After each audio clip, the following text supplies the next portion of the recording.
আসসালামু আলাইকুম। আমি Tanvir Mahmud. Machine learning algorithm performance metrics এর উপরে আজকে আমরা যে টপিকটা শুরু করতে যাচ্ছি সেটা হচ্ছে রিগ্রেশন মেট্রিক্স। আমরা অলরেডি ক্লাসিফিকেশন মেট্রিক্স নিয়ে কাজ করেছি এবং এই টপিকগুলো কভার করেছি। তো আজকে থেকে আমাদের কাজ শুরু হইতেছে সেটা হচ্ছে রিগ্রেশন মেট্রিক্স। তো টপিক শুরু করার আগে আমরা ক্লাসিফিকেশন আর রিগ্রেশনের মধ্যে কিছু কম্পারিজন আনতে চাচ্ছি। প্রথমত একটা বিষয় সেটা হচ্ছে ক্লাসিফিকেশন আর রিগ্রেশন এই দুটোর মধ্যে আসলে পার্থক্যটা কোন জায়গাতে? রিগ্রেশন মূলত প্রেডিক্ট করে হচ্ছে continuous numerical value, for example কোনো একটা প্রোডাক্ট বা প্রোডাক্টের প্রাইস অথবা টেম্পারেচার এই বিষয়গুলা। অন্যদিকে ক্লাসিফিকেশনের টাস্ক হচ্ছে ডিসক্রিট ক্যাটাগরিজ অথবা লেবেলস এইগুলোকে সে হচ্ছে প্রেডিক্ট করে দেখা।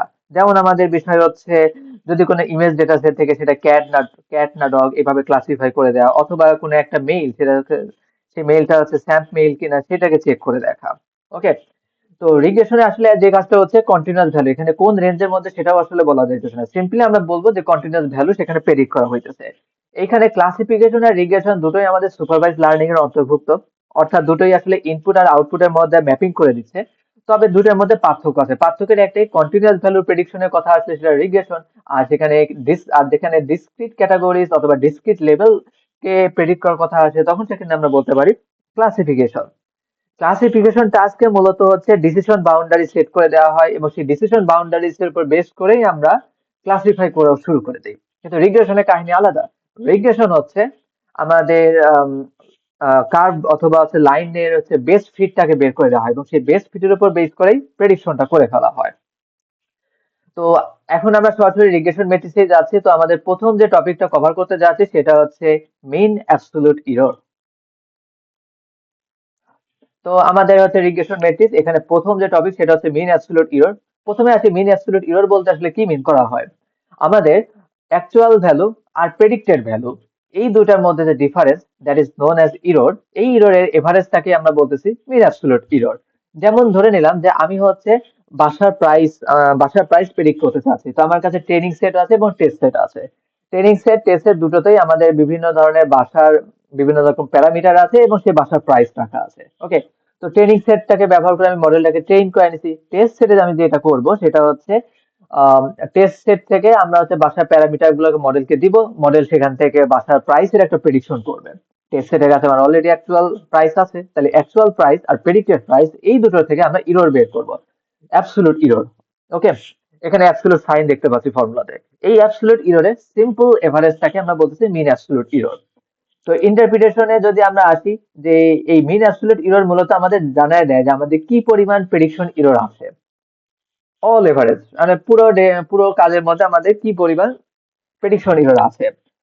আর এটা একটা বিষয় যে যেহেতু এটা ইরর টাইপের একটা রাশি, যার কারণে আমাদের এমএই এর ভ্যালুটা যত কম হয় আমাদের মডেলটা তত বেটার। ক্যারেক্টারিস্টিক্স এর যদি আসি, তো প্রথমে আসি এটা ইজি টু আন্ডারস্ট্যান্ড। এই মিন অ্যাবসলিউট ইরর যেটা আছে সেটা চাইলে আমরা কোনো নন টেকনিক্যাল পার্সনকেও সহজে বুঝিয়ে দিতে পারবো। আর একটা সুন্দর একটা বিষয় আছে সেটা হচ্ছে তার ইউনিটটা সেম থাকে, অরিজিনাল ডেটার ইউনিট আর আমাদের যে আমরা যে মিন অ্যাবসলিউট এরর বের করছি এই দুটার ইউনিট সেম। যেমন আমাদের অরিজিনাল ডেটাতে দেখা যাচ্ছে বাসা প্রাইস আছে টাকাতে, আমরা যখন এখান থেকে এরর বের করছি সেটাও ইউনিট টাকা, এবং যখন এভারেজ বের করে ফেলছি মিন অ্যাবসলিউট এরর ওটাও দেখা যাইতেছে ইউনিট থাকতেছে টাকাতে, যার কারণে আমরা দেখতে পাচ্ছি আমাদের ইউনিট সেম থাকতেছে। আর একটা বিষয় এটা হচ্ছে লেস সেনসিটিভ টু আউটলিয়ার দেন এমএসি। আমাদের পরবর্তী টপিকটাই থাকবে হচ্ছে মিন স্কোয়ার্ড ইরর। তো মিন স্কোয়ার্ড ইরর টপিকটা যখন কভার করি তখন আমরা দেখবো যে এমএসি আউটলিয়ারের প্রতি সেনসিটিভ, যেটা আমাদের মিন অ্যাবসলিউট ইরর না। ওকে, সুবিধার বিষয়ে আসি। তো সুবিধা নিয়ে অলরেডি আমাদের কথা হয়ে গেছে যে আমাদের ইউনিটটা সেম থাকে, ইউনিট সেম থাকার কারণে দেখা যাচ্ছে যে নন টেকনিক্যাল পার্সনকে আমি সহজে বুঝিয়ে দিতে পারতেছি যে এই ম্যাট্রিক্সে যে আমি ভ্যালুটা পাইছি এটা আসলে কি মিন করতেছে। আর একটা বিষয় রোবাস্ট টু আউটলিয়ার, এটা আউটলিয়ারের প্রতি আমাদের একটা বিষয় এমএসসি দেখুন দেখছিলাম যে আউটলিয়ারের প্রতি সেন্সিটিভ, কিন্তু এটা কিনা আউটলিয়ারের প্রতি সেভাবে সেন্সিটিভ না। অসুবিধা হচ্ছে হিডেন এক্সট্রিম গুলোকে সে বাদ রেখে চলে যায়। আমাদের যে ভ্যালুটা আসে আসলে আমাদের এটা যেহেতু একটা সিম্পল এভারেজ, আমরা আসলে পুরো ডেটা সেটের ইনফরমেশন পাই না, আমরা একটা সামারি পাইতেছি। তো ডেটা সেটের মধ্যে কোনো জায়গায় হিডেন কোনো এক্সট্রিম আছে কিনা, কোথাও কোনো আউটলিয়ার আছে কিনা, এটা আসলে ওইভাবে আমরা শিওর হতে পারতেছি না। আরেকটা বিষয় সেটা হচ্ছে ম্যাথ কমপ্লেক্সিটি। অনেক সময় আমাদের অ্যাডভান্স ক্যালকুলাসে যেটা করা হয় সেটা হচ্ছে আমাদের অ্যাবসলিউট ভ্যালুর একটা শার্প কর্নার এট জিরো এই ইস্যুটা থাকে, যেটার কারণে আমাদের হচ্ছে অপটিমাইজেশনের কাজটা যথেষ্ট কমপ্লিকেটেড হয়ে যায়, স্পেশালি ইন ক্যালকুলাস। তো এটা ছিল হচ্ছে আমাদের মেইন অ্যাবসলিউট এরর কিছু থিওরিটিক্যাল স্টাডি, আমরা এখন সরাসরি কোডিং ফেজে চলে যাচ্ছি। তো বরাবরই যেটা হয়ে থাকে সেটা হচ্ছে আমরা প্রথমে ডেটা সেটটাকে লোড করি। এখানে আমরা নতুন একটা ডেটা সেট নিয়ে কাজ করতেছি, সেটা হচ্ছে বোস্টন হাউজিং। বোস্টন হাউজিং এর ব্যাপারে আমরা একটু সার্চ করলেই হচ্ছে এখানকার কলাম গুলার পরিচয়গুলো পেয়ে যাচ্ছি। তো বেসিক্যালি এই এই ডেটা সেটের আসলে কাজটা কি? ডেটা সেটের কাজ আসলে আমরা একটা বিষয় আছে, আগে আউটপুটটা দেখি। আমাদের এখানে যেটাকে আমরা প্রেডিক্ট করবো সেটা হচ্ছে এমইডিভি। এমইডিভি বলতে আসলে মিন করা হচ্ছে যে median value of honour occupied home, বা এটাকে যদি আমরা যদি আরো শর্ট করে বলি তো সেটা মিন করা হইতেছে যে হচ্ছে সিম্পলি হাউসের প্রাইসটাকে প্রেডিক্ট করে দেয়া। House price in thousands of dollar. তো সরাসরি এখানে যেমন দেওয়া আছে যে 24 বলতে আসলে মিন করা হচ্ছে $24,000। ওকে। তো আমরা এখানে আর এই মিডিয়ান টিডিয়ান এই বিষয়ে আসতেছি না, আমরা সিম্পল জানবো যে এই ডেটা সেটে হচ্ছে আমাদের একটা বাসার প্রাইস দেওয়া আছে। সেই প্রাইসটা কিভাবে দেওয়া আছে, যে house price in thousand of dollar. এবং প্যারামিটার গুলো কি কি, যেমন ইনপুট প্যারামিটার, ইনপুট ফিচারের মধ্যে যেমন আছে, যেমন প্রথমটা আছে আমাদের ক্রাইম, এটা যেমন মিন করতেছে যে মাথা পিছু ক্রাইম রেট কিরকম। তাছাড়া আমাদের এখানকার হচ্ছে সে কি পরিমাণ এরিয়াটাকে যে দখল করে রাখছে। এছাড়া আমাদের যেমন নাইট্রিক অক্সাইড কনসেন্ট্রেশন। এইভাবে বিভিন্ন ধরনের প্যারামিটার উপর বেস করে ফাইনালি আমরা ক্যালকুলেট করবো যে বাসার প্রাইস $1,000 কত হবে। তো আমি এখানে মূলত অরিজিনাল ডেটা সেট থেকেও কাজ করতাম, নিতে পারতাম, এটা অলরেডি ক্যাগলেও অ্যাভেলেবেল আছে, বাট আমি এখানে ইউআরএল থেকে অ্যাক্সেস করতেছি। আমরা যদি ইউআরএলটাও চেক করে আসতে পারি, এটাই হচ্ছে আমাদের ডেটা সেট, যেখানে একটা জেসন ফরম্যাটে আছে। ওকে। তো ইউআরএল থেকে সরাসরি হচ্ছে আমরা ডেটা সেটটাকে ফেচ করে নিয়ে আসছি এবং এখানে আমাদের কাস্টম হেডার্স গুলোকে আমরা ইনক্লুড করে রাখছি। এন্ড ফাইনালি পান্ডাস ডেটা ফ্রেমের মধ্যে আমরা আমাদের ডেটা সেটটাকে লোড করে রেখেছি। তো সরাসরি এখন আমরা হচ্ছে আমাদের মডেল ট্রেনিং এর কাজটা শুরু করতেছি।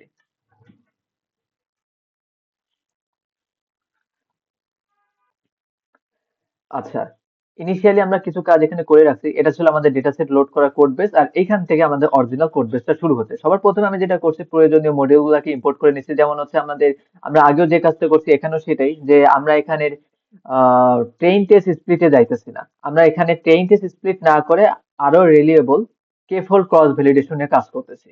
আর যেহেতু আমাদের ডেটা সেটের লেন্থ কম, এখানে লেন্থ কম বলতে আসলে আমি মিন করতেছি যে নাম্বার অফ অবজারভেশন অনেক কম, যার কারণে ডেটা সেটটাকে অপটিমাইজ ব্যবহারের উদ্দেশ্যে মূলত k fold cross validation is a good choice. Okay.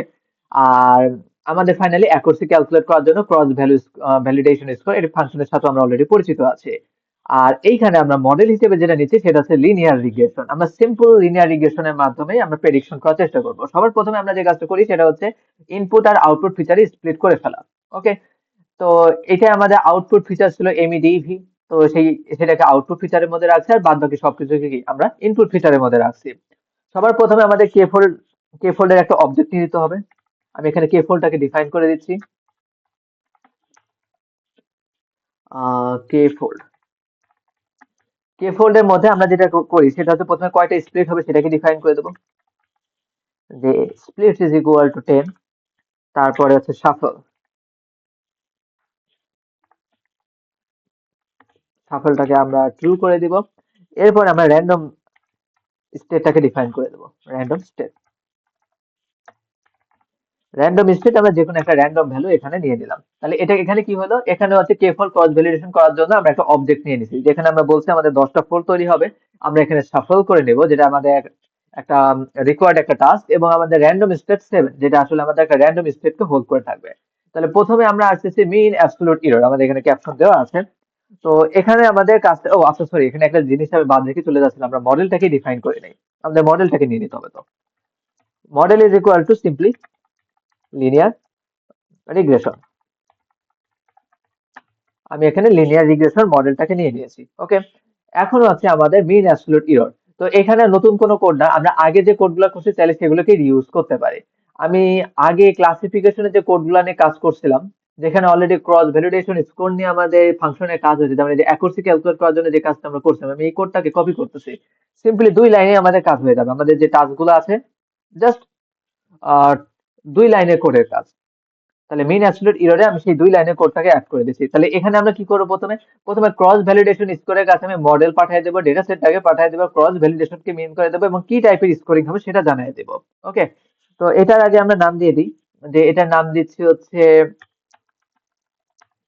Mean absolute error scores. ওকে, তো এখানে ক্রস ভ্যালিডেশন সবার প্রথমে কি করছি, আমি কোন মডেলটাকে ট্রেন করাতে যাচ্ছি মডেলের নাম মেনশন দিয়ে দিচ্ছি, ইনপুট প্যারামিটার কারা থাকবে, ইনপুট ফিচার কে থাকবে, আউটপুট ফিচার সেটা জানাই দিছি, ক্রস ভ্যালিডেশনের অবজেক্টটাকে আমি এখানে জানাই দিছি, এবং ফাইনালি আমাকে বলে দিতে হবে যে আমি মডেল ট্রেনিং হয়ে যাওয়ার পর যখন আমি টেস্ট করতে যাব তখন কি টাইপের স্কোরিং আমি ব্যবহার করব, এটা আমাদের ডিফাইন করে দিতে হবে। তো এটার ডিফাইন হবে হচ্ছে মেইন অ্যাবসলিউট ইরর। তো স্কাইকিট লার্ন যেটা করছে সেটা হচ্ছে নেগেশন দিয়ে নেগেটিভ মিন, এরপরে অ্যাবসলিউট। ওকে, তাহলে এই কিওয়ার্ডটা পাইলেই স্কোরিং এর ক্ষেত্রে আমরা ডিফাইন করে দিচ্ছি যে তুমি মিন অ্যাবসলিউট ইরর বের করবা, সে অটোমেটিক্যালি কাজটা করে দেবে। তো আমরা আগে থেকেই জানি যে ক্রস ভ্যালিডেশন স্কোয়ার এটা খুবই পাওয়ারফুল একটা টুল, পাওয়ারফুল একটা ফাংশন, যে ফাংশন আমাদের মডেলটাকে নেবে ইনপুট। তাছাড়া এখানে সে হচ্ছে মডেলটাকে, মডেল ট্রেন করার জন্য যে প্যারামিটার সেগুলোকে সে লার্ন করে নেবে, তারপরে সে মডেলটাকে ট্রেন করে নেবে, ফাইনালি ক্রস ভ্যালিডেশনের মাধ্যমে সে টেস্টিং এর কাজটা শেষ করবে, এবং ফাইনালি আমি কি স্কোর পাবো সেই স্কোরটাও আমি এখানে ডিফাইন করে দিব। ওকে, যখন আমাদের ডিফাইন করা হয়ে গেছে এখন আমরা চাইলে আউটপুটটাকে প্রিন্ট করে দেখতে পারি, যে আমরা এখানে বলে দিতে পারি mean absolute error. Mean absolute error ক্ষেত্রে যেটা আসবে সেটা হচ্ছে স্কোরের নামটা লিখে দিচ্ছি, মিন অ্যাবসলিউট ইরর এর হচ্ছে মিন, আর স্ট্যান্ডার্ড ডেভিয়েশনের ক্ষেত্রেও এটা বের করে দেখাবো। যেহেতু এখানে কে ফোল্ড ক্রস ভ্যালিডেশন হয়েছে, যার কারণে এখানে 10 বার হচ্ছে ট্রেনিং টেস্টিং এর কাজটা হয়ে যাবে, তাই আমাদের সবগুলা রেজাল্টের আমাদের মিন এবং স্ট্যান্ডার্ড ডেভিয়েশন দেখাইতে হবে। মিন বলে দিবে যে আসলে তার এভারেজ রেজাল্ট কত, আর স্ট্যান্ডার্ড ডেভিয়েশনটা আসলে মিন দেখাই দেবে যে তোমার কি পরিমাণ আউটকামটা ভ্যারি করছে। ওকে, আমি এটাকে রান করতে দিচ্ছি। তো আমরা পেয়ে যাচ্ছি মিন অ্যাবসলিউট ইরর -3.387, এবং ফাইনালি আমরা এখানে ইরর সরি স্ট্যান্ডার্ড ডেভিয়েশন পাইছি 0.667। আমরা একটা বিষয় দেখতে পাচ্ছি, আমি এখানে ক্যালকুলেট করছি মেইন অ্যাবসলিউট ইরর। ওকে, অ্যাবসলিউট ইরর, এখানে নেগেটিভ সাইন আসার কোনো কথাই ছিল না, কিন্তু নেগেটিভ সাইন কেন আসছে এটা আমরা আগের পর্ব বলেছি, যে এটা আসলে স্কাইকিট লার্নের ডিফাইন করা। স্কাইকিট লার্ন যেটা করতেছে যে এটা ধরেই নেয় যে আমাদের এই পারফরমেন্সের যে মেট্রিক্স আছে এটা বাই ডিফল্ট ম্যাক্সিমাইজ, মানে আমি ম্যাক্সিমাইজ বলতে মিন করতেছি যে এই স্কোর গুলো যত ম্যাক্সিমাম হবে তত ভালো। যেমন আমাদের কাছে স্কোর আছে, আমাদের অ্যাকুরেসি স্কোর যখন ক্যালকুলেট করছিলাম তখন দেখেছিলাম যে অ্যাকুরেসি যত বাড়বে একটা মডেলের জন্য সেটা তত বেশি ভালো। এটা একটা মডেল কত ভালো কাজ করতেছে তার আসলে তার স্কোর গুলা কি ম্যাক্সিমাম হলে সেটা দাঁড়ায়।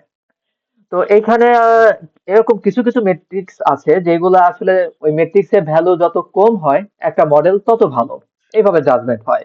তো এরকম মিনিমাইজার যে মেট্রিক্স গুলো আছে স্কাইকিট লার্ন সেগুলোকে নেগেটিভ সাইন দ্বারা উপস্থাপন করে। আমরা যদি চাই এই নেগেটিভ সাইন আমাদের ডিস্টার্ব করতেছে, আমরা সিম্পলি সামনে একটা মাইনাস সাইন বসায় দিতে পারি, মাইনাস সাইন দিলে পজিটিভ রেজাল্ট দেখতে পাচ্ছি।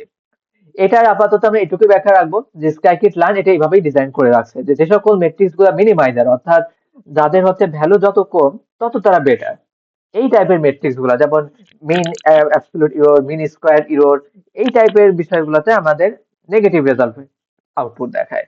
তো এই ছিল হচ্ছে আমাদের মিন অ্যাবসলিউট ইরর।